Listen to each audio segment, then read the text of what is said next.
If you're watching on social media, you're going back and listening to this on a podcast platform, thank you so much. Go ahead and share this with a friend. Make sure that you subscribe to the Living Well channel and subscribe to KHEA Radio, however you get your podcast. I'm excited. We have some guests in studio. Here we go.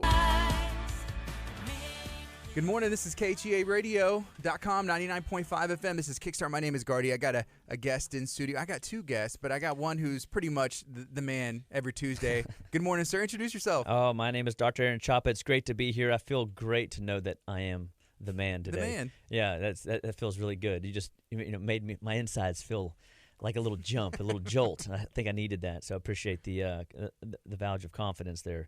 Good morning, everybody. This is Living Well Clinical Nutrition Center. We are excited to be on KHE Radio this morning. This is a fun ride that we've been on for the last couple of years, sharing wellness, sharing health, teaching people how to live well and be well one bite at a time. It's all about food. You guys know that one of my fundamental core philosophies is that all life starts and stops at the cellular level, and nutrition is the fundamental backbone that either drives your body off the rails or drives your gene code to express life and vitality and longevity. And we are excited to bring a message to you today and just be moving this podcast in a direction that it better serves our audience. We want people to recognize that you can go back and listen to the show anytime, anywhere, as long as you download the podcast app. We're on different social media platforms. We're on YouTube. I believe we're on Spotify. So just make sure that you're tuning in to all the different venues, and I'll have Gardy put it in our little drop post banner at some point so that we can get this information to you anytime, anywhere that you're ready to roll. So good morning, and I have a very special friend in the office. In the office, we're in the office. We're in our office, and his name is Dr. Arland Hill. And him and I he graduated a little bit ahead of me, and we've been out in the trenches serving people for quite some time. How you doing this morning, bro? I'm doing great, man. I know you made a trip down. Where'd you drive in from? So I'm over in East Texas, a little community over there called Hillister. Yeah. So East Texas. So you shared something a moment ago, and I think that it's just an interesting little thought. Tell us that little that thing about Hillister that maybe we might not recognize, being that we're city folk. Yeah. So when I first moved out that way, we found a map of the county, and it was broken down into cities, towns, and communities. And we didn't make the city or town list. We only made the community list. But at the end of the day, isn't that kind of cool, right? Like, all great things have to have a solid community. We're in a homeschool program, and one of the Jennifer Withy actually always told me it's about the community. So what is the community? What is community life like up there? What is it that you're doing with yourself these days? Yeah, so we've got a regenerative agriculture ranch up there. You mentioned our experience in the trenches and dealing with patients, and probably 4 years ago now, we realized that there was a consistent theme that I was hearing with patients where they were saying, look, you tell me about these good foods and what I need to be eating, but actually finding those is turning out to be a bit of a challenge. Yeah, isn't it? And so I said, that is a pretty consistent theme I'm hearing, and it's time we do something about this. And so back in 2017, we started Harvest Hills Ranch, and we did that with the mindset that we were going to be the outlet and the source for individuals that were looking for a clean, nutrient-dense food source. Wow. And so, so you've got, I guess, produce, you've got animals, what's all out there on the ranch that you're working with? Yeah, so our primary focus is going to be grass-fed finished beef, pastured poultry, our pastured egg-laying chickens, and then ducks for eggs from them as well. And then we do have a vineyard and an orchard as well as a market garden. A vineyard like wine? Well, it can be used to produce wine. We were just recently up in the hill country, and I didn't realize how many vineyards were on every corner. That's like a big thing. Oh yeah. And I know people drink a lot of wine and stuff like that, but I don't think I realized how much. But that's kind of cool. So so you got ducks, chickens, beef, but you said something about the chickens. You've got free range chickens and then egg-laying chickens. So those aren't one and the same? No, they're not. There's actually a mix here. So you have what are known as pure meat birds, and they have different genetics. Okay. They produce extremely fast. They get up to weight really fast. We typically only keep them about 7 weeks. So it's a very quick turnaround. And then you have egg-laying chickens on the opposite end, and they're strictly for egg production. And then you can have these birds in the middle, which can be used for both, but it's sort of splitting hairs with those groups. So it's better just to have a pure meat bird or a pure egg-laying bird. So, I mean, it's 7 weeks and they're ready to go. They're ready to go. The meat birds. Yes. Wow. Well, you don't know this, and I didn't know this until I was sat down to eat. But this weekend we were in Georgia. Me, Jennifer, Molly, Dr. Amber, and they drove, Molly and Jennifer, and Dr. Amber and I flew. But on Saturday night we had, Saturday night. I can't remember now. It's okay. It was a lot has happened in the last 72 hours. But there were these. Jennifer brought these 2 packages of like wings, and chicken wings. Yeah, and I was like, man, those look pretty good. I mean, I've never seen anything like it. We're experimenting with some battering and some playing with nutrients. We had some arrowroot, so we kind of put them in arrowroot. We put a little bit of garlic and onion powder with it, and there was a grill at this place we were at, so we started grilling them up, and I'm just telling you how we did it, because I'm normally in my rudimentary way. I mean, I want to douse it with fats and butter and bacon grease, and I mean I want to put all kinds of stuff on it. Well, we're doing some experimenting by cutting some of that stuff out, so we didn't do any of it. So like it's on the grill, and I'm literally like basting it like with water, to keep it moist. And it was about 25 minutes that I had them cooking, and when we sat down to eat, dude, I found out that they were his chickens. And so I'm like, well, give me 3. and they weren't your like standard like little bitty wing. I mean, they were meaty and they were delish. I was truly like blown away. I could have eaten 6 more of them. And those are 7 weeks old? Is that what you said? Those are 7 weeks old. And tell us the process, because Jennifer and Molly told me a little bit about like how this works. And guys, I share this because people don't appreciate what they're buying at the store, that it just shows up magically at their storefront, and they go to the grocery store and you buy it. And nowadays, you can go online and buy this stuff and go and pick it up outside the store, and you don't even have to. I mean, we're getting so disconnected. Wouldn't you agree? Absolutely. That is one of my biggest things, and that's also one of our underlying missions, is to reconnect people with their food, because the more distant we get from our food and from the production of our food and actually taking an active role in it, the more we can have slip bias, the more we can be told is acceptable with our food supply, and basically have the wool pulled over our eyes of what we're actually consuming. And sure enough, that's happening. I mean, we can tell, you and I both know, a lot of these birds that people are buying are loaded with hormones and gosh knows how many chemical processed food sources that they're getting into, and we just don't appreciate that those things that are in those birds get into us. Right. What they eat, you're eating, right? Right. That's absolutely right. And so, I mean, you've got to be mindful. I mean, if you got a bird, I mean, what's the standard? Because like your birds are 7 weeks. Can you do it faster? You can. In fact, in the conventional world, they do it in 5 to 6 weeks. Okay. And how do they do that? Okay. So this is good. And remember, everything he's about to tell you, that is coming into you when you eat it. Yeah, so let me illustrate a big difference on this, because if anyone listening hasn't done this, I would actually recommend going to Google and just typing in commercial chicken house, so you can actually get a true visualization of what I'm getting ready to say to you. But these houses, they're extremely long, and they house anywhere from about 27 to 30,000 birds in one house. Good gracious. Now, that's a lot of birds. That's a lot of birds. Now, and most farms have on average at least 4 of these houses. And so you think 4 times 30, you're 120,000. You're basically looking at every 5 to 6 weeks, they're turning 120,000 birds. Okay. Now, in the mobile coops that we use on our pasture, we're looking at 30 birds is what we're topping out at. So 30,000 versus 30, and we're moving these birds every day. So it's a much different model comparatively than what the conventional system is.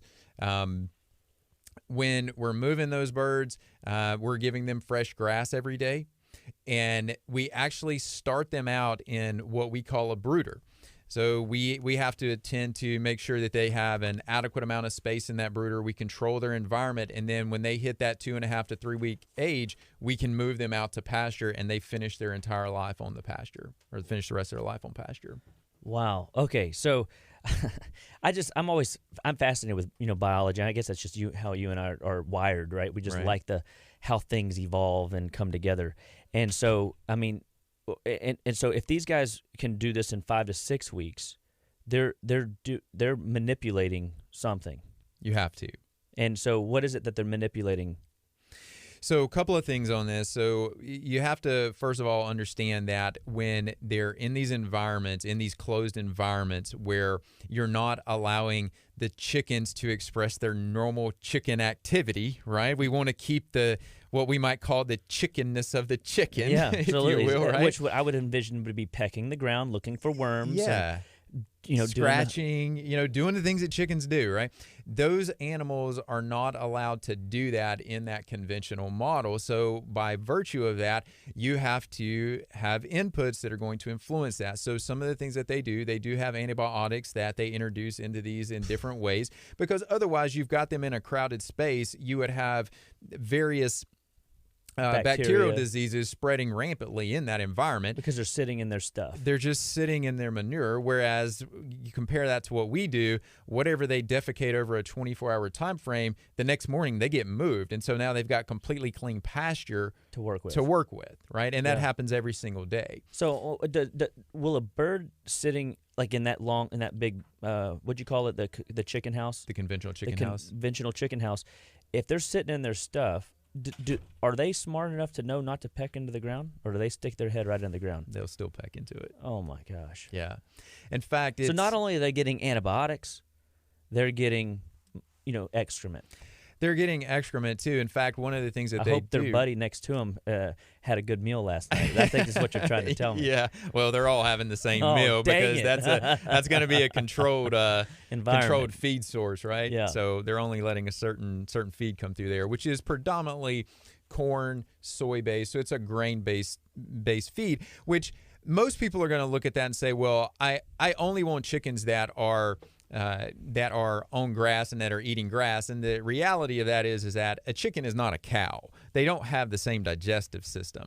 So that chicken is a high energy bird. They do require some type of high energy input, and grains meet that. So grains are should not be considered an absolute no-no for chickens. For cows and for ruminant animals, you don't want grains in their model of food consumption. But chickens are different, so they can get away with some of that. What it really comes down to, and this is a common theme that we teach even to the patients, is where's that grain coming from? And so right now we're literally starting, just to tell you how difficult it is to find this, we're starting to source non-GMO grains out of Georgia. We live in Texas, right? And so I'm having to find the farms and the feed mills that I'm comfortable with. I have to go all the way to Georgia to get it. And we're talking how much? I mean, how much feed do you think you're going through? For just our laying birds, we have 120 laying birds right now, and that's actually not including the ducks. We're about 150 if you factor all those in, and so we're doing over 1,000 pounds a month in feed, and that's just the laying birds. That's not even the meat birds. Golly, so I mean, that means non-GMO, and so these birds are getting very clean source of grain that they can get access to. I heard you say that every day they're starting with fresh pasture. Yep. And I think that, that just sounds normal. I mean, I think that sounds great. Yeah. And so what if you put a commercial bird and your bird up to each other, I mean, what would they look like in comparison? So what you would see is that our bird would be a healthier looking bird just in general. One thing that comes to mind for me on this with your question is that there's actually something now called chicken lice, and it affects the meat. You can see it sometimes when you have, say, for example, a thigh or a chicken breast. In the store, it'll have a spot on it, and it just won't look right. That's lice is what caused that. Ooh. Animals that have good nutritional status don't have that, and they have an immune system. Yeah. They're not burdened by parasites like that. And so, I mean, so that obviously just shows the quality of the meat when you can see that. See, I think people just assume that what they're getting wouldn't have those things. I mean, they don't have, I guess they don't have good enough controls to make sure all those things are not present in what is showed us up at the grocery stores? Well, they control to the extent that they can, but if it's obviously bad, they're chunking it, right? But I wonder how much waste too. Like how much is actually wasted. So this brings up another important topic, which is money, right? It always comes back to money. Yeah. Right. And in that model, you're never going to waste anything. And so let's say that chicken doesn't make the grade for human consumption. It goes to the animal market. Well, I'm an animal lover. I have dogs. I don't want them eating poor food either. Right. Right. And so I'm not satisfied with that. But that's you because you're educated. Yeah. But the average consumer is just going and buying the cheapest pate and calling it a day. Well, and so let me extend a little bit further on this. And so this brings up a concept that I call race to the bottom. And this is what most consumers don't think about when they buy food. They want to look at, say, for example, what we produce, which I think is still reasonably priced, and compare that to H-E-B or Kroger. They're not going to be the same price points. They're never going to be the same price points. And if you're willing to pay lower and lower prices for your food, then you're going to get what you're paying for. And you have to understand that. So if you're always willing to pay the lowest cost possible, expect the cheapest quality food possible. Which, guys, basically says that if all life starts and stops at the cellular level, you're feeding your cells the cheapest, most processed, quickest to market junk available. And why would you expect your race car, your body, to rip and roar around a racetrack at 200 miles an hour and put bad gas in it, right, or have cheap parts on it? I mean, you shouldn't expect to win unless you're just a gambler and hoping to win the lottery. But I mean, most people don't win the lottery, isn't that right? Right. That's right. And we've got to. So what I'm hearing is there's a level of intentionality that we need to be putting into, as a consumer, our choices around food. Like, does it initially take a little extra thought? Well, of course it does. Yeah. But I mean, I think once you start learning the patterns and then you start finding the sources where you can reach to people that are as infatuated with the idea of quality as we are, then all of a sudden you can trust the source that's telling you, hey, this company's got something great. This, farm, and that's why we always talk about supporting a local farmer, because they're going the extra mile. I mean, I don't know if you're driving to Georgia, but I mean, you're paying the shipping cost. Yeah. And with everything that's been going on money-wise in the oil and gas industry, I'm sure your costs have gone up. Indeed. But yet there's you can't buy safety, and you sure as heck can't buy good quality if you're not willing to put the money down, for it. And so we've got to be willing to recognize that we're not buying for price. We're buying for quality as much as we can afford in this day and age. Yeah, and I think consumers just have to go back and say, if I'm looking for the cheapest price point possible, then just realize you're getting what you're paying for. So, Dr. Hill, there's been some people that have been asking on social media, and if you're going back and listening to this on a podcast, you can watch on KHEA on Living Well's YouTube channel. There's multiple ways you can get this stream. Absolutely. Dr. Hill, people want to know, how can they get this chicken? How can they get your products, and what do you offer? Yeah, so you can go to harvesthillsranch.com, and there is a shop tab there. It has our complete store. You'll see all of our offerings for whether it's beef, chicken, the different eggs that we have, even the broths that we make directly from our animals. Those are available as well. I know your beef and your chicken broth are big things right now. Folks are interested in collagen, and so we have those available from our animals specifically. So that's pretty amazing, and I hear your wife is just full of energy, and I mean, I've just got nothing but raving compliments, and so I mean, I'm looking forward to meeting her the next time I get the chance to come and visit the farm, because but I've seen videos of them making broths and making stuff, and I've seen them tinkering around in their garden, and so I mean I could talk to you for an hour about each little and we should maybe today's just kind of like an overview, because there was something interesting that was brought up to me about your farm that I didn't realize, and that we still talk about, and I feel like I got I mean you created so much excitement in my office with my staff coming to see the farm that like I'm so, like, I feel really jealous. I feel like they got something and I didn't get it, and as much as they tell me, as much you until you experience amazing.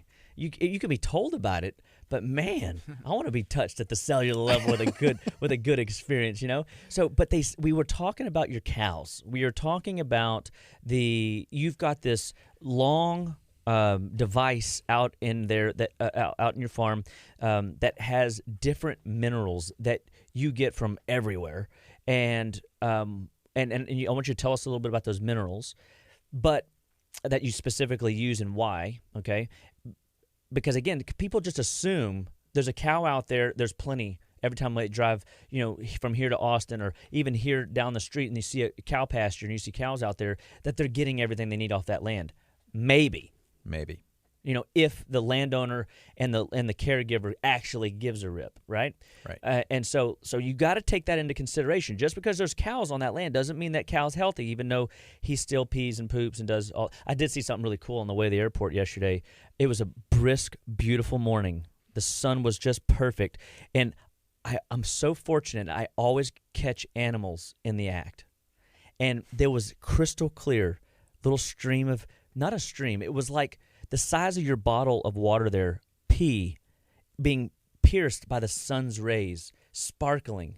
And I was like, that's awesome. I wish my video camera would have been going. You know what I mean? But going back to your farm, is those minerals, one, why do you have them there? Two, where do you get them? Three, and then tell us about the nature of the animals, some of the products that they go to themselves innately. It's like it's in them to know when they're deficient. It really is. I tell you, from when we started raising cattle to now, what I have learned about these animals just from observation, it would be completely mind-boggling to the average individual. It's like bird watching, but it's for cows. It's for cows, right? I mean, these animals are incredibly in tune with their environment, and they know how to manipulate their environment and consume. When I say that, I mean consume the right things for that moment in time to meet their nutritional needs. Whatever challenges, whether that's weather, cold, hot, too much wind, whatever it is that they're facing at that moment, they will self-select what is in front of them in the pasture. So to ultimately get to your question about the mineral trough that we use, let me set the stage on our pastures first of all, because you have to understand this to understand that. So when you look at our pastures look probably shabby to the average rancher, but that's intentional. And when I say that, what most people do that raise cattle are they will try to have a single type of grass that they emphasize in their pasture. Well, we don't do that. We like to have diversity. And the analogy I like to use for this is, let's say I give you one of my hamburgers and I tell you have to eat one of my hamburgers. As good as that hamburger is, you have to eat that hamburger every day for every meal for the next 2 months. Well, you're going to get tired of eating hamburger after a while, right? Yeah, Within absolutely. 2 or 3 days, you're going to get burned out on that. You want diversity in your diet. Yeah. Those animals are the same way. They want diversity in their diet. And so we allow all of the plants that are inherent to our environment, whether that's grasses, whether it's legumes that tend to be higher in nitrogen, whether it's forbs that most people call weeds. We allow all that stuff to grow because my cows have never come up to me and said, that weed over there, that just ain't my thing today. Can you get rid of that for me? Most of the time, they're going to actually take a few bites off of it because there's some medicinal value in that at some level. So medicinal, meaning it's like almost okay to take a little bit of herbs in our body to activate different systems. That's exactly right. And I think that is something that I'm trying to get across to my patients at the fundamental level is like using herbs or weeds or forbs, F-O-R-B-E? B-S, just F-O-R-B-S. Okay. And so, using these different plants to activate our immune system, our metabolism, our hormonal system, every part of us, right? Right. And just so, for example, some of the ones that folks will recognize that we have growing sometimes, we have echinacea growing, we have dandelions growing out there. And echinacea is great for what? As immune system stimulant. Yeah. These animals have a diversity of forage that they get to choose and sample from. And so even beyond that, if you come to our farm, and I'm sure your staff probably mentioned this, is that we are constantly moving our animals. So if you come to my farm and you look at my cattle are not going to be spread all over a pasture. They're going to mimic how nature does this. If you think in your mind about when you've seen grazing animals out on the plains of Africa, so for example, the wildebeest or any of these other animals, they move in herds. Hence the name a herd of cattle, right? Correct. They move in herds. They put a lot of pressure on the ground, but they're moving. And so we mimic that. We want them to put a lot of pressure on a small area, and then as soon as they've exhausted out that grass, we get them to the next area. And so that may mean that we move them once a day. It may mean we move them 3 or 4 times a day. It just depends on where we're at. So for right now, we're just coming out of calving season. We don't want a lot of stress on the animals. We want the calves to hit the ground without much stress. And so we don't move them as frequently. But now we're coming out of calving season. And so like yesterday, they got moved 4 times yesterday. And it would be standard in nature. Typically, when it is calving season, they don't move as much. They don't move as much. So you've got literally it down to that level of healthy natural biology. And again, we're still having this underlying theme of nutrition, right? Because that's ultimately what it comes back down to. So how does nutrition play into this? Here's the answer to that. So when those animals eat that grass, we have essentially timed their return to that area so that they are eating that grass in its peak phase of nutrition. Grass has essentially 3 phases of growth. It starts out very slow, and then it hits a middle phase where it grows extremely fast. It pulls a lot of nutrition into the plant, and then it hits a 3rd stage where the growth slows back down and it starts to develop more of a fiber content to it. So the starches begin to become more fibrous in nature. It's that middle phase, that rapid growth phase where the plant is pulling up a lot of nutrition, photosynthesizing, using the sunlight to harvest energy and to gain energy and create the sugars and the energy. That's when they hit that. That's when they hit that grass, right? So the more active the grass is, the more active the nutrients that we get are, which in theory should activate our cells to be more rapidly turning over, getting rid of the old worn out stuff, and then regenerating the new stuff. Right. Restoration. And so just to get a little esoteric at the moment, right? So that's when the plant is harvesting the sunlight, and of course sunlight creates energy. That's when the plant is going to have the most energy in it. So if you just factor in that energy in that plant translates to the energy of the cells of that animal, you've got a more healthy animal. Yeah. Right. Yeah. Which then when we eat the animal, we're able to maximize the animal's work that they've been doing in the fields. That's right. Huh. Then that is just fired up because this is another piece of education. What I just heard, you have to know you have to have the biological sense to know that grass grows at different speeds and when it pulls up the nutrients at the right time, so that you have your animal over there, enjoying the luxury of that rapid metabolic grass. I mean, that's why they say don't let grass grow under your feet, I guess. That's right. That's right. Because if so, then you, the farmer, miss the opportunity to get your animal the maximal nutrient density possible. And being that you're doing this all natural, you're not leveraging hormones, you're not leveraging steroids or antibiotics or fake grains, pseudo foods. And Gardy, how's this work? Like when we eat make-believe food, what do we get? You get make-believe health. Yes, right. We get make-believe health, and we don't want make-believe health, and that's why we brought you on the show today, because we want people to recognize that, food matters. Food matters. What you put in your body matters, and nutrition will drive your health in a way that gives you the maximal opportunity to be the best version of you, the most energetic you, the most creative you possible, and that comes through food. That comes through a level of, we've got to slow down, and we've got to appreciate that there are people that are understanding the soil, understanding what's growing in that soil, and then understanding the livestock. I guess, do we call chickens livestock too? We do. Yeah, so anything that's living on it's okay. So I just know a little bit. I'm just over here like, okay, new vocabulary, let's bring it in, baby, bring it in, download. And so, but we're literally watching. You have to appreciate all facets of the animals living, and then the soil that you're using, and then the things that are growing. Okay, so you're still setting the stage, guys. So we haven't even got to this, and there's a reason that he's going through all this process, because it helps you in your mind's eye develop an appreciation that when you put a piece of meat in your mouth or a vegetable, that it either has the nutritional density and the molecular makeup to drive function, drive metabolism, or it doesn't. Right. And so keep going. Okay.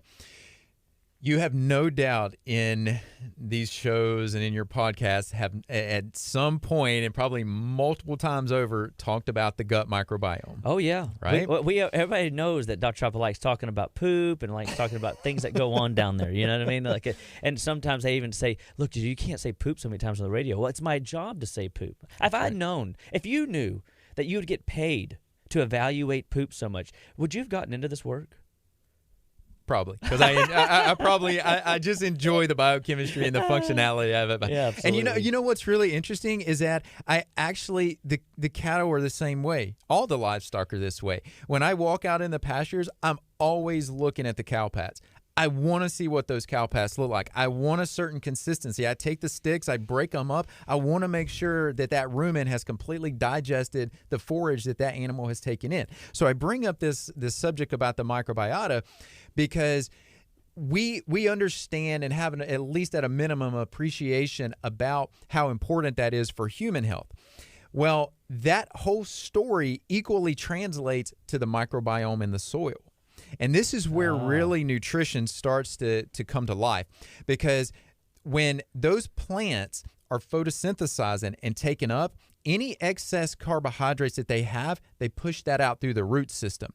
And when they push that out through the root system, that in turn allows the fungus and the bacteria in the soil, it gives them a communication system to say, bring certain nutrients in. So literally it uses the carbs. It uses the carbs. They make something called exudates from this. Okay. And those exudates will get excreted out from the root systems in the plant, and they're signalers to tell the bacteria and the microbiology in the soil to bring certain minerals and nutrients back to that plant to allow that plant to thrive. Incredible. Dude.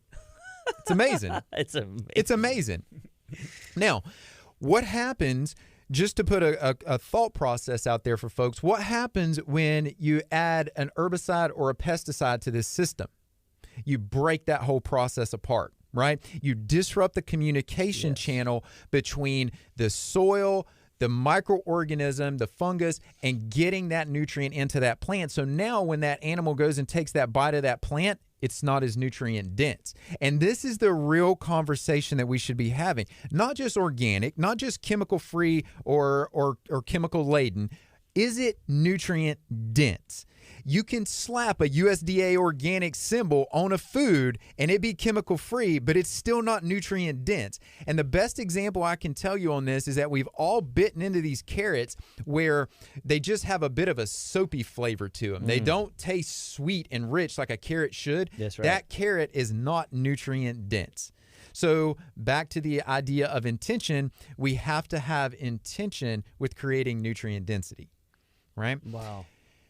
I mean, it makes so much sense, and I got to thinking about something you said on the front end about just like a consumer bias, like we just assume that things are okay, just because you can go to your local hardware store and buy an herbicide. I mean, do you think people recognize what herbicides are, or because they're just buying a bag that says what on it? You know, that it's something that a weed killer, right? Or a has 3 different numbers on it that insinuate a fertilizer of sort, right? Right. And a lot of these things have these herbicides in it that are disrupting the cellular communication. And but Dr. Chapa and Dr. Hill, I don't have animals growing in my front yard or backyard. What does that mean to us that are living in the city? I mean, remember, you're part of a community, so I guess y'all think different than we do, right? So us city folk that have we're butted up against our neighbors' houses. We have very strict like plot lands, and my neighbor over here to the right, my neighbor in the back, and my neighbor to the left are sprinkling these junk fertilizers, these junk herbicides all over their property. And if I'm choosing not to, I mean, am I hopeless? Yes, in changing my mineral content. So in my soil? Everybody should just ask themselves: are you comfortable with poisoning your children? Because anytime you go to the hardware store and get one of these herbicides and spray that on your lawn, the first rain that comes through, you're washing that into the sewer system. So now when that goes into the municipal water supply, the municipal water supply does not have the ability to take those chemicals out. They're staying in there. And so now when you take a shower and you open up the pores to your body, because or you inhale that, you inhale that, you consume that water, you brush your teeth in it.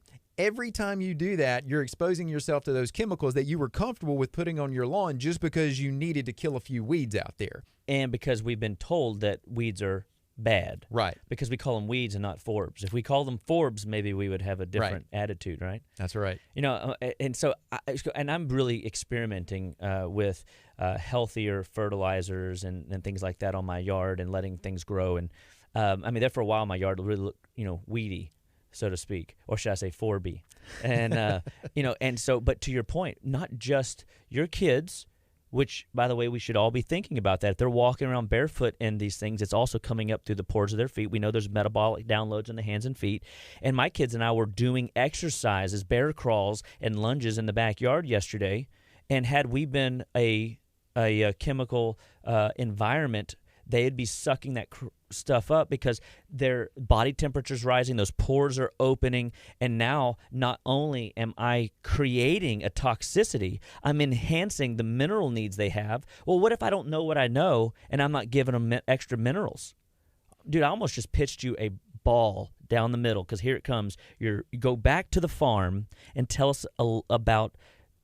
You've got all this working on the farm, guys. So he's got everything moving around, but he's got this little, what'd you call it? A mineral trough. A mineral trough. Okay, so just to insert something here, as those animals, as the cattle consumes that grass, they're obviously going to defecate. That poop's going to hit the ground. 80% of what that animal consumed gets redeposited in terms of the minerals and the nutrients. It gets redeposited, right? And so literally, like recycling. You're cycling. You're nutrient cycling. Well, and depending on where they're at, what impact that particular plot of land has had over time from environmental stressors, it may be missing certain minerals. And depending on what phase of growth that plant is in, it may not have everything that they need at, for example, the peak of summer when it's at its hottest. That animal's metabolic needs may be slightly higher than what that plant is able to deliver at that point. So what we have is a 20-bin trough. And in each bin, there is a different mineral. There's magnesium, there's zinc, there's copper, there's cobalt, there's an acid balancer, there's a base balancer. There's just this plethora of different minerals and nutrients that they have access to. these cattle will literally go, and there's a big rubber flap over the top of it to keep the rain out, but they will take their head, stick it under there, pick that flap up, and just literally slide down that trough till they get to the mineral that they need to consume, and they will start using that mineral at the rate that they think that they need that mineral. They actually use their instincts. Wow. Yeah.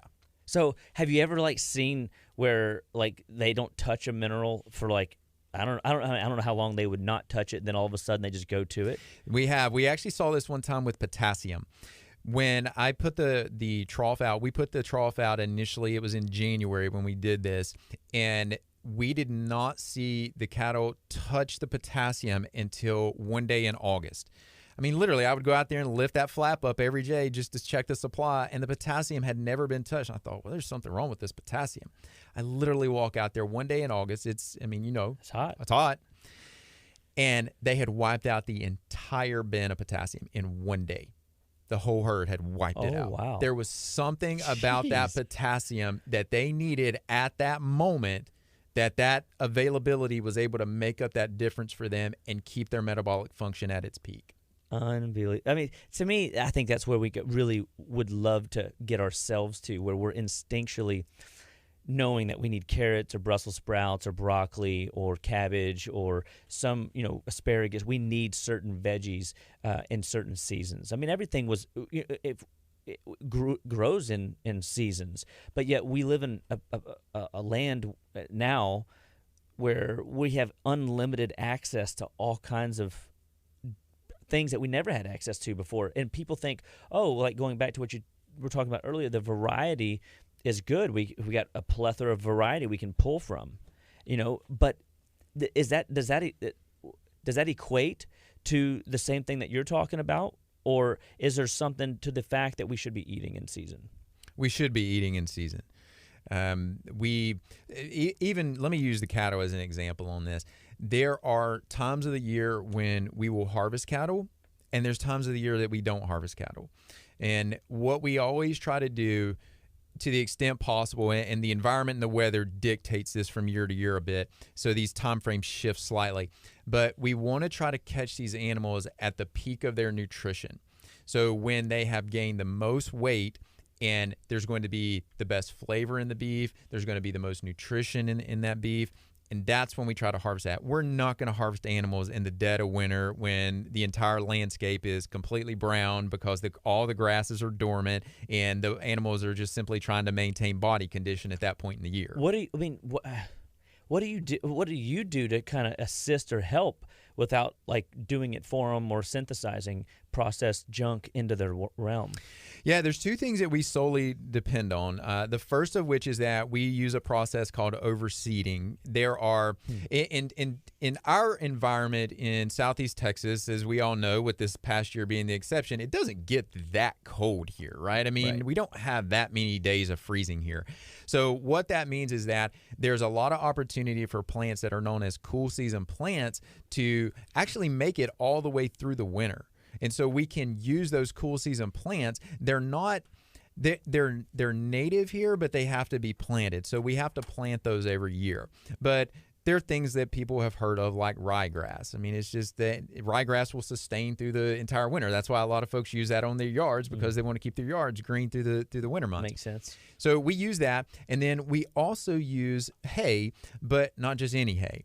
We either cut our own hay if we have overages on our grass through the warm months, or we have a specific supplier that we had to do a lot of legwork and hunt down to find chemical-free hay that had not been fertilized, had not been... Even the hay has been chemically altered. Most hay producers actually brag about having a pure stand of hay, having used fertilizers and herbicides. Which, by the way, that's another input into us as humans, our children, our grandparents, our parents, the generational line. Right. And so now not only are we walking on the stuff, planting with it in the yard, in the soils of our planting, but now we're also eating it.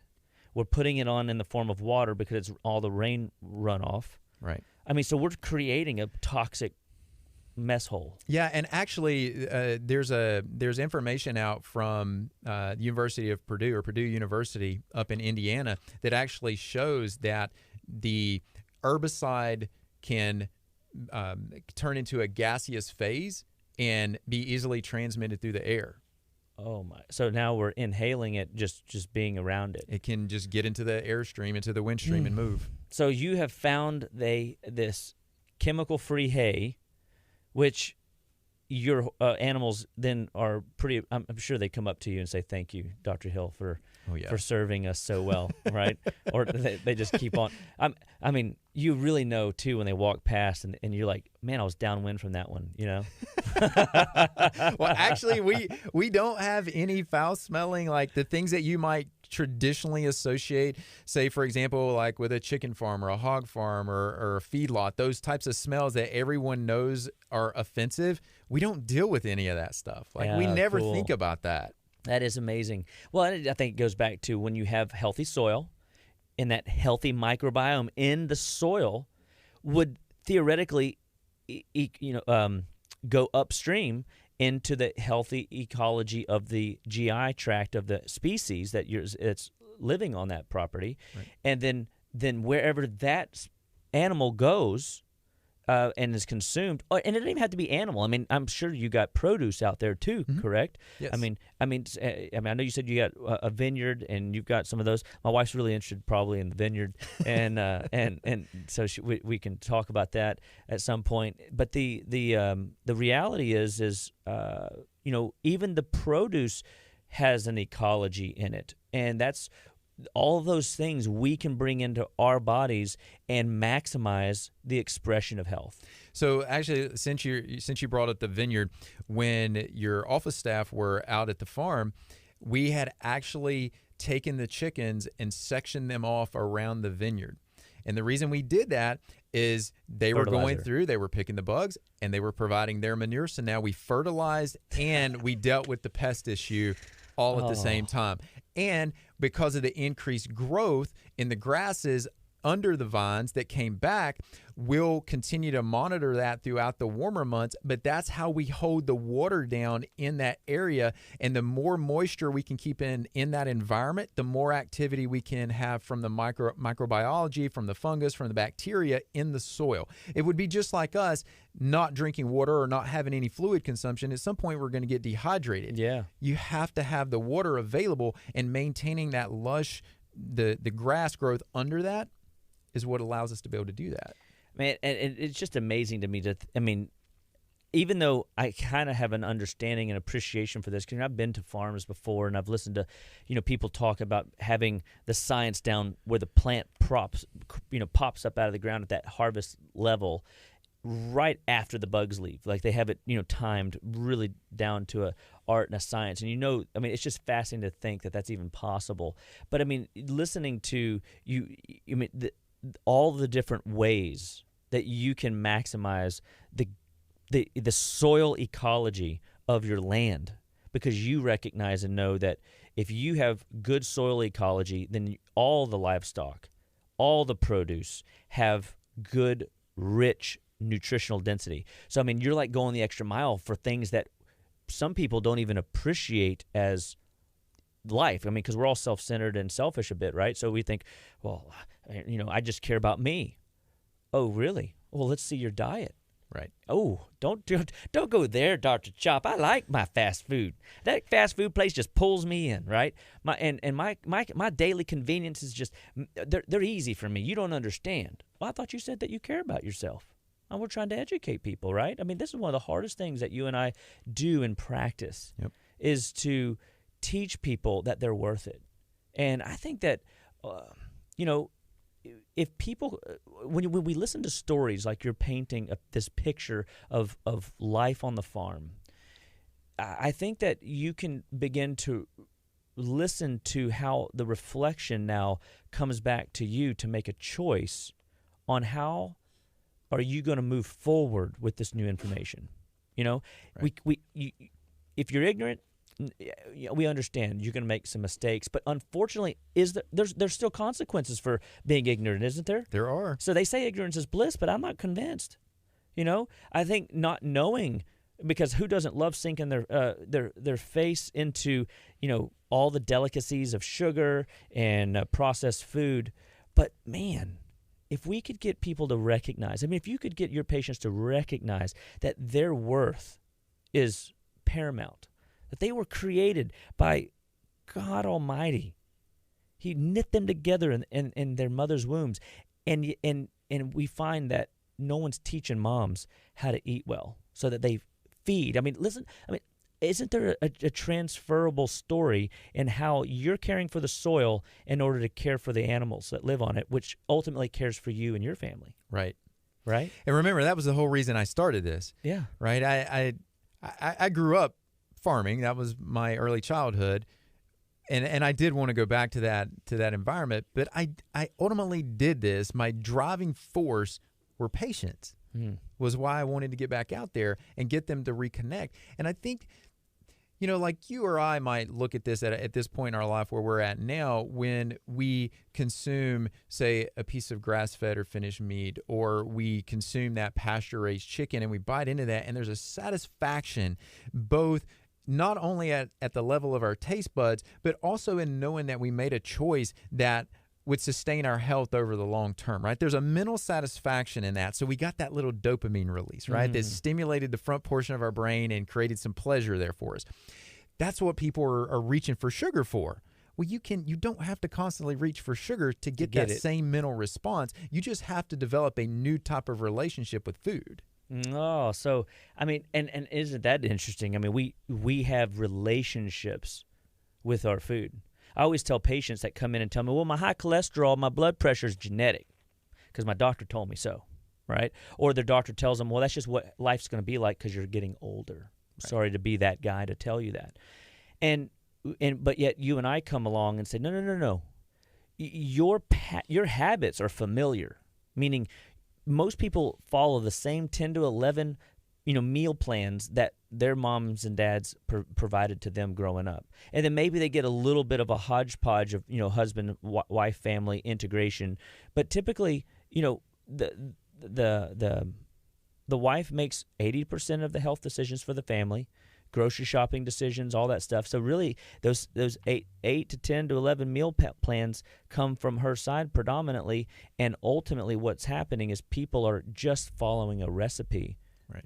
Of expressing gene high blood pressure or mismanagement of stress, anxiety, depression, whatever. And they're missing those opportunities that they don't even realize that they have a relationship with food. They don't realize that looking for the M&Ms or looking for the candy pop or the soda pop, that those things are creating a dopamine hit. That's like, whew, what I'm manipulating my brain? To me, this is almost this relationship with food. This is analogous to a marriage, right?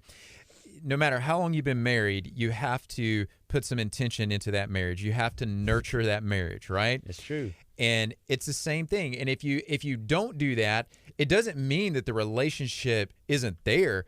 It's just not a healthy relationship. That's right. It's just not good. And that same story applies to food. You can actually put thought into food. You can develop that relationship, or ultimately the relationship that you do have with food is going to be to your detriment. And whether you like it or not. Yeah, it's going to happen. And, we're wrapping up here, but I just wanted to bring, so you have been helping me with some different cool ecology tests in the office, and looking at people's ecology in the gut. And we had a particular patient in mind that really drove this this need for looking into different level of diagnostics. And when you and I had talked about this lady's gut health, and it wasn't good. There was suspicion of, was it cancer? Was it ulcerative colitis? Was it Crohn's disease? An advanced disorder where somebody's got bloody stool. Like if you're walking in the cow pasture and you see bloody stool, you go, huh? Something's not right here. Well, if you saw that in 17 or 18 patties, you might go, what, Shaggy? I got a major problem. Right. You know what I mean? And so, this gal had some major trouble, and we've been working hard at it for over, 4 months, 5 months, 6 months. She's been working out even longer than that. But I remember having a conversation with her, and I called her, and I just said, look, I don't know who to send you to, and you're a little bit out of my league, but here's what I know is I always stand by these principles that if you stick with the program long enough, you'll make it. If you follow through with the recommendations to the best of your ability, you'll make it. And if you stick with me, my determining factor, and I know you have the same heart, is that we're going to find a solution one way or the other, because you and I aren't arrogant enough to say that we can't go and ask for help. Right. And, and I came and got under, some of your tutelage on how to read these tests and gave me some ideas on what to do. And even the doses that we wanted to give this person, we couldn't give them. It was too much. But yet, even though the pace for which we got to the finish line, and we're not done, but we're way far down the success track here. She wanted to quit 1,000 times in the process. She was frustrated. Her husband was frustrated. Family was frustrated. Friends were frustrated. What you're doing is not working. What you're doing is not working. But yet every time, and this was the coolest thing, one of the cool things about this GI map test, it showed all these different antibiotics that they can't use. Right. And when she started, I said, just start all over. Tell me the story again. I'm missing something. And she told me the major flare that put her in the hospital, where she almost lost 18 inches of her colon or of her intestine.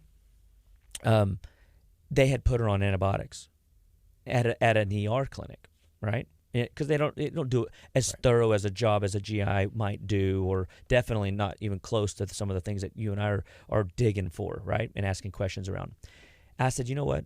We've got this test, and this test shows us what your ecology looks like, and it's a mess. And you've got to evaluate your bowels. If you're sick, if you have symptom patterns that you weren't genetically born with, you better be looking at your GI tract, right? Yep. Well, I share this with you because here's the success part of the story. She doesn't have cancer. They looked at that. We called that ER. We found out that the antibiotics they put her on were the ones that she can't have, that spun her into a flare. She has been doing bone broths. I know you got bone broths out at the ranch. She can't eat protein per se at this point, but she can do bone broths. So we upped the bone broth ante because it's one of the most amazing nutritional foods, correct? Correct. Tell us just a little bit about bone broth. We're wrapping up, but this is just important to express the power of simple nutrition, because I think personally it was the bone broth that really pushed health into this care plan, because I really couldn't get a lot of our herbal nutrients in because of the sensitivity and the ecology of her gut. Well, and what comes to mind for me immediately on this is not all bone broths are created equal. Amen to that. Right?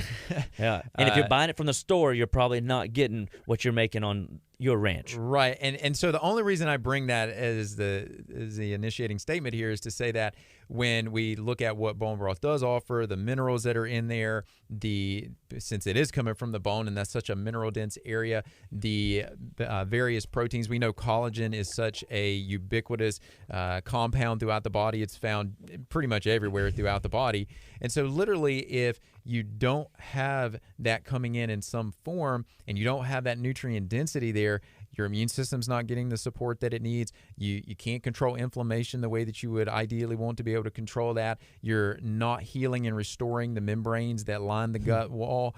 There's just a plethora of things that are not taking place that are essential steps in good health that bone broth can fill those voids. Guys, and listen, as you come back to this and you listen to this show over and over again, I hope, or share it with your friends and family and loved ones, and you subscribe to the channel so that you can just stay up to date with what we call the most up-to-date health information available to you. We do this for you and to educate you. We're not even talking, we're scratching the surface on the power of bone broth. We really are. And so you're putting the time in to make these broths, and to not only, it's more than just restoration of the GI tract. It's restoring cellular activity and cellular function. It is. Again, I go back to just how how widespread collagen is throughout the body. And I keep saying collagen. It's not even just the collagen part of that. It's the other nutrients that are also found in the bone broth as well that you just don't find in the same density from other food sources. And the fact that it's a liquid, it's easy to consume. It tastes really good, right? Yeah. My wife, and just to be fair to this conversation, I am not the one making the bone broth. She's the one making the bone broth. It's a joint right? effort. It's a team. I'm supportive. That's right. That's a good boy. He's smart. I'm Gardy, supportive. you and I can take some notes on marriage advice on how to keep it going. That's good. But again, it's coming from those same class of animals, right? I mean, all the intention that we talked about in terms of raising or getting to that cut of beef also comes into play when we're talking about that broth. Do you sell just bones and stuff like that? Like if I wanted to make my own broths, or do y'all use everything and y'all make your own broths? We have enough production that we do have the availability of selling the bones themselves. Tell the listeners just how they can get a hold of the ranch and make sure that they're tapping into, because I'm assuming y'all can ship and y'all have a level of, well, if we can't get out there, but we can still, as city folk, can get to it. Do you trust UPS? Well, I don't know, dude. I agree. I mean, it goes back to what are they doing behind the closed door? Yeah, so food, and as much time and effort as it takes to produce that food, we don't like taking a chance with it. So I'm not trying to pick on UPS or FedEx or any other courier, right? But the reason I say that is that for the greater Houston area, we actually deliver directly to them. Oh. So we will bring it to your doorstep. Wow. Okay. So even one better, right? And so that way it is way better. It is going directly from our hands to your hands. Okay. So that's fantastic. So tell us how we can get a hold of you, and that way we can tap into, give us your website, number, whatever contact that we can, because we definitely have people that are going to, they're tapped in here right now. I see a lot of loves and thumbs up and high fiving happening on the social media live stream. But as you go back and listen, I want people to always be able to give you guys a call and reach out and stay in contact. Yeah, we definitely appreciate that.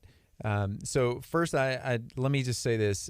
We are all about transparency. And so to initiate that view of transparency, go to harvesthillsranch.com, and that's hills with an S, harvesthillsranch.com, and you'll be able to see the videos that we shoot about what we do, how we do it, why we do it. So our big why, we tell you all about our big why.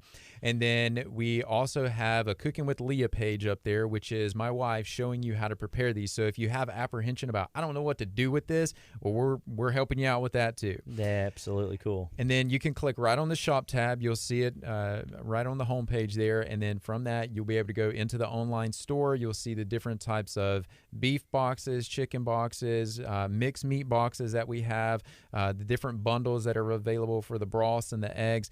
And you place your order there, and like I said, we'll tell you exactly when we're going to be in your area, and we'll bring it right to you. Man, guys, I hope that you guys are excited. I mean, I am literally tickled pink. I want to come and see this live, and I'm sure y'all, I don't know if you have it up on the website, but I mean, y'all do live demos where y'all bring people out and educate them, right? We do. We like to make this a day event, so we don't do a lot of these every year. We tend to do about 2 a year, but we make it a big deal. We make it fun when folks come out, and our next one is going to be October 9th. Okay, cool. So that'll be like a winter extravaganza, like going into the fall and whatnot, and that'd be kind of cool to see the ranch shifting gears. Well, when we show you the ranch, you're going to be doing some walking, so we don't figure many people want to walk in July, August, and early September. That's probably wise. Yes. I'm sure there's some mental fortitude that went into that. It must have been from your bride, right? Without question. Of course. Well, guys, this is Living Well Clinical Nutrition Center. I hope that you guys stay tuned in and subscribe to the channel and be with us every Tuesday. We're here live on social media streams. We're on our YouTube channel, on our podcast channel. You can catch the show if you missed it. You can share the show with your friends, family, and loved ones. We desire at Living Well Clinical Nutrition Center to bring you the most up-to-date health and wellness information available so that you, your family, can appreciate another level of what it takes to get well, stay well, and be well through food, through education, and through information. Tonight at 6:30, we have a class on Eat This, Not That at our office in League City, Texas. So give us a call, 281-554-8600 if you need some information, directions.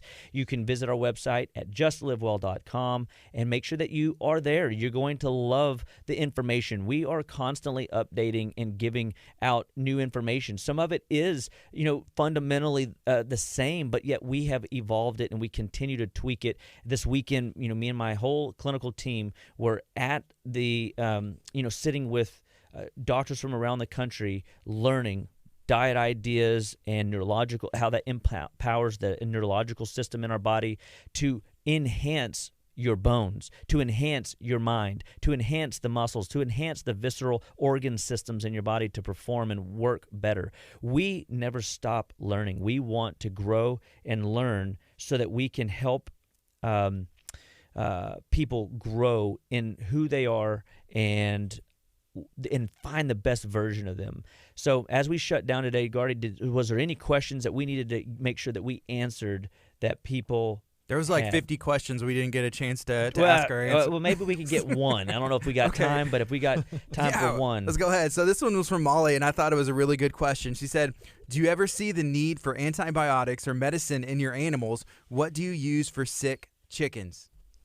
So we don't use antibiotics. We don't use any chemicals on our farm, period. When we have a chicken that's sick, apple cider vinegar works miracles. How much apple cider vinegar? We do it free choice. So we let the animal consume it. We mix it with some water. We may put a little bit of silver in there with it for that antimicrobial effect. But keep in mind, guys, we're talking about the reactionary side of this. There's also a proactive side of this to where the animal doesn't get there in the first place. Sure. And we create the habitat for that animal in their environment where those things are minimized. I'm not saying they don't ever happen, but we rarely run into this. And then we're also, by virtue of whether it's the minerals or other things that the birds are fed, we're very attentive to that as well. So we're doing things to keep their inherent immune system up as strong as possible. Okay, so here's another question. This is from Michelle. She said, I don't have room for a whole chicken. Can you buy just the parts you need? And then I have a question. What if you live outside the Houston area? Because there's people that tune in all over the country. Is that something that y'all will do to ship?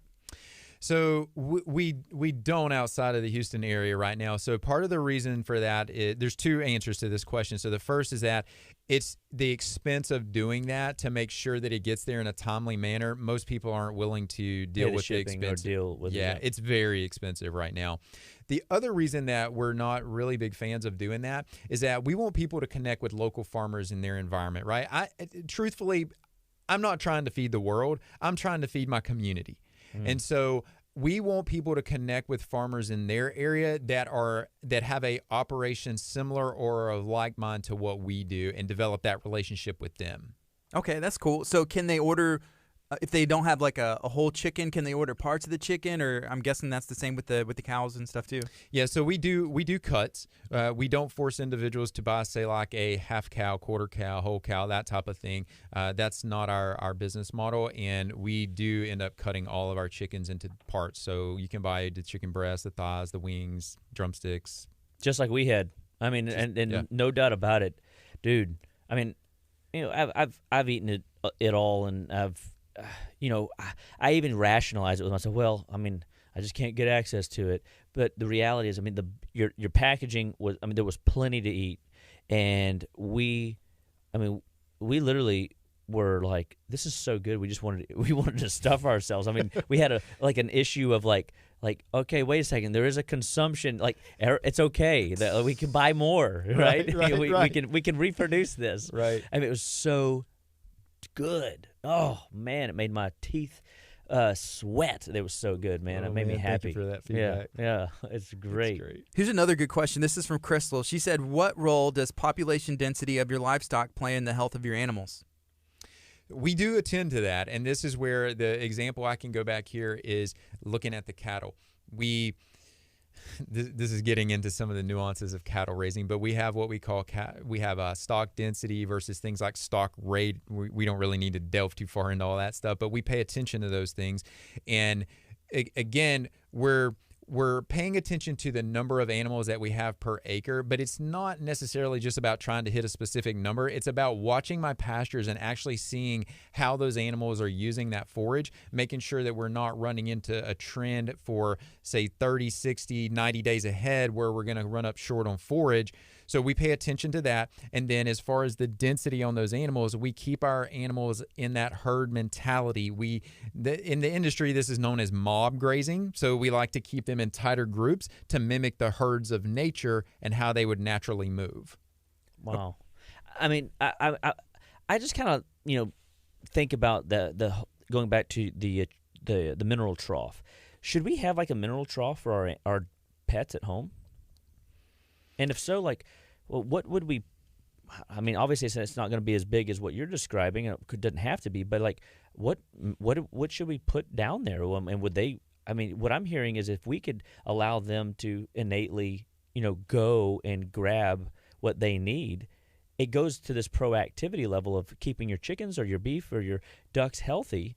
Like, I want to keep my pups healthy. I want to keep my, my four-legged fur babies healthy. And I know there's people out there that absolutely, positively care about their animals more than they care about themselves. Yeah, that's true. What could we put down on the ground to make sure that they have access? I mean, could I put some apple cider vinegar in water? Would they drink it? I think you always have to look at that and just try. Some of this is a bit of trial and error, right? Especially with different species of animals. If you do try the apple cider vinegar, I can give you a word of caution. Do not put it in anything metal. It will rust it. Oh. And no matter how much you dilute it, don't do that. Okay. Wow. Learn that the hard way. It's an acid, right? Yeah. Acetic acid. So I should have realized that before I poured it in the trough. But nonetheless... So foundation is key here. So we're talking about the last step in the process with the mineral trough, but ahead of that, we have the forage, the quality forage that they consume. We also use an unrefined sea salt blend from an ancient seabed out of Kansas that we literally ship that in, and we make a brine for them with that. And so they're using that, and they're creating a foundation of minerals. So now they're only using the trough to make up those differences that come about as a virtue of their individualism or something in the environment not being ideal for them at that time, right? So when you make a brine, you're just putting this in water, boiling it? No, we don't boil it.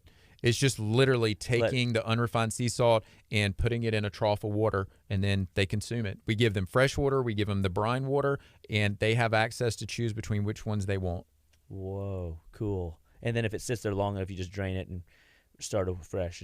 We just pour it, because it's diluted at that point, right? We're not using an excessive amount of salt. It's about a quart per 50 gallons. But we can just slowly pour some of that out on the pasture and distribute it across, because it's just adding minerals to the pasture. So nothing gets wasted. Nothing gets wasted. Dude, I'm so glad that you came down and shared your passion. I mean, it's obvious that you just got a heart for the soil, for your animals, for food and nourishing humans back to better health through reconnecting. So, I mean, I love that you said that you have a restorative farm. And so, just God bless Harvest Hills, man. That's really legit. And I'm really excited that we had an opportunity to connect and just, talk through how we need to recondition our thinking and our relationships with our food. Because if you build a better relationship with food and you appreciate that it isn't the dollar that drives what you should be consuming, it's you as a molecular being, a cellular being that is expressing the best that it has to express to the world around it. That comes through your choices of what you put in your mouth through food, what you breathe and drink, and then what you breathe in, what you're bathing in, all those things. So I think this has just been an important, amazing conversation to have. And so, again, I'm just thrilled to have you on the show.